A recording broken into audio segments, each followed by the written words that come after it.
Do you know how scientists study the movement of plate tectonics and the formation of mountains? Well, they use special rocks that have traveled deep within the Earth's interior and rise back up to the surface. These are called UHP metamorphic rocks. The UHP stands for ultra high pressure. And as these rocks travel down into the interior, the shape of the crystals change and the lattice structures change along with them. One example is silica. Now, silica is abundant in the Earth's crust and on the Earth's surface, but when it ventures down deep into the interior, it turns into coesite. Mineralogically, it's the same. The form is still silica, but due to the high pressure and high temperature, coesite has a denser, more tacked lattice structure.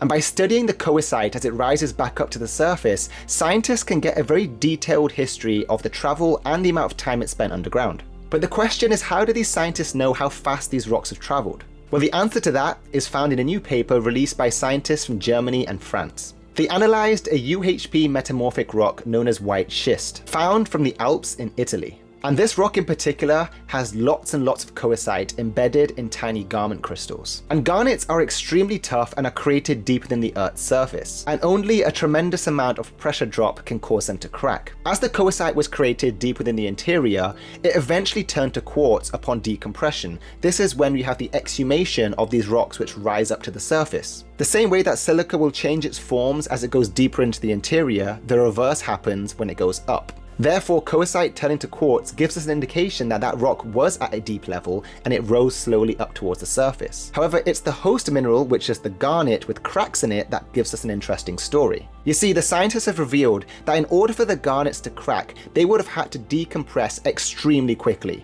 Now, geologically speaking, we're talking thousands to hundreds of thousands of years, but in the grand scheme of things, that's relatively short when you think about tectonic movements. This means that these UHP metamorphic rocks weren't buried as deeply as previously thought. The general consensus is usually rocks go down to 120 kilometers to become UHP metamorphic rocks. But this study shows that they probably went down to 60 to 80 kilometers, which is a lot shallower than we previously thought. And the presence of the cracked garnets means that it was probably jerked up very, very quickly, not the smooth, continual uplift that we assumed. This study challenges previous narratives of how we thought UHP metamorphic rocks were formed, and it also helps us give indications to how mountains are formed in those compressional events. Because we found these white schists in the Alps, which means that the Alps themselves may have been created in sudden tectonic events rather than continual slow movements. If you enjoyed this video, thanks for watching, and I'll see you in the next one.